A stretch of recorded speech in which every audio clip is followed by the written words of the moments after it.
everybody, it's Shay, and I want to talk about serving bad leadership.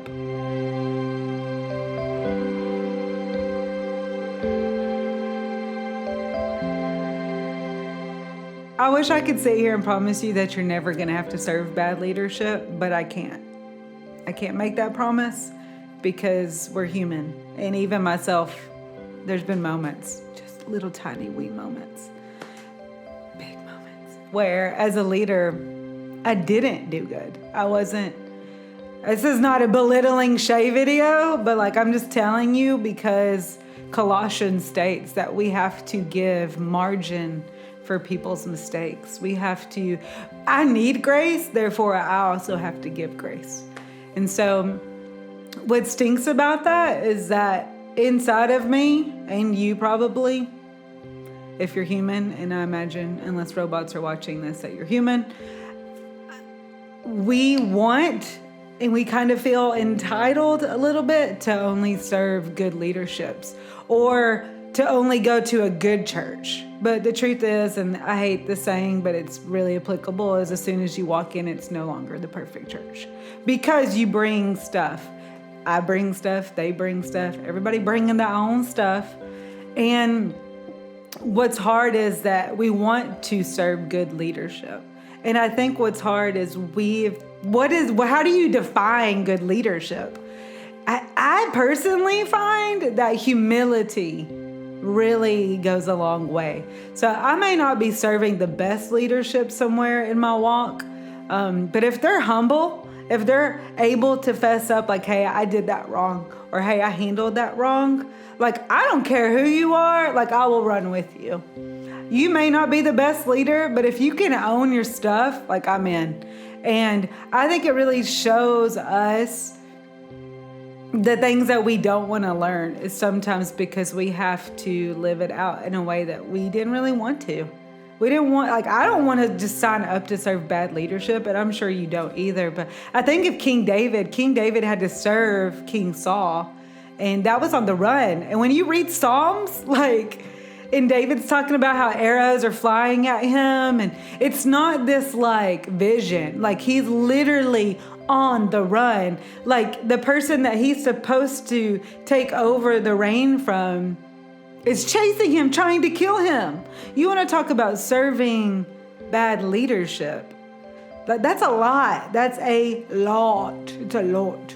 And I think sometimes we expect people to be good all the time and thinking that we're going to, I'm not going to work for these people because they're not whatever.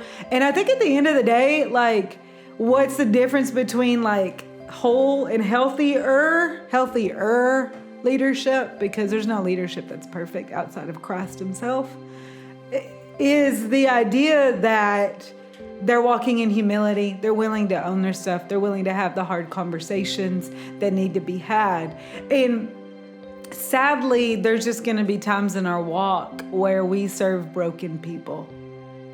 And here's the thing, you're also broken.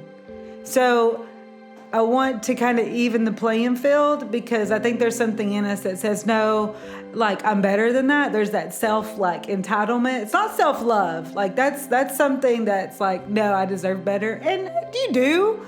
But also I would be really cautious walking on that ground, because the truth is if you are able to love the way Christ is, you'll be able to serve anybody, whether they are the perfect leader, the perfect pastor that's willing to talk about all the things or the pastor that doesn't have a clue and isn't capable of leading and really needs help. You will be able to serve both and learn from both. And so I wanted to talk about this because I think what we see happening culturally in the church is that people are really struggling with serving leadership that's not the way that they would lead. There's something beautiful about that. There's also something that you only learn when you serve. You do. And I think that is an important part of the gospel, is that you still need to honor them.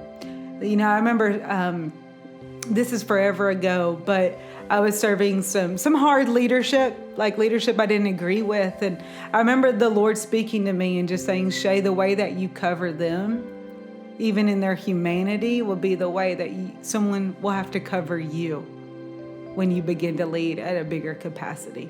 And I think we just need to level the playing field here, because the truth is that if you're called to be in any capacity a leader, you're going to have to serve some leaders that you may disagree with. They may rub you raw, and they may be a tool of righteousness in your life, because hey, that's a real thing. But the truth is that sometimes you learn by serving the thing, and it just sharpens you like sandpaper, so that you can go, okay, this is a gift and an honor that I can cover even bad leadership. So that one day when I'm a leader and I have flaws and my brokenness is playing into the picture, somebody will beautifully cover me. Because that's the thing, leaders, followers, all of the people, humanity, we are broken. And I say that because in our brokenness, He's strong. We just got a bunch of churchgoers that just ain't trying to be broken. But that's a whole nother episode. But you will probably have to serve people that you disagree with, people that rub you raw. And the best way to do that is by honoring them and covering them, but also have the hard conversations in humility, not in your self-righteousness. I say that because I've been the leader that people have had to have those conversations with. Bless me. Gosh. And so I want to take a second in all the other minutes that I just took and just say that it's okay. It's okay to disagree with people. It's okay to have those talks. It's okay to serve bad leadership. You can actually thrive in the midst of it and let God use it to shape you and form you.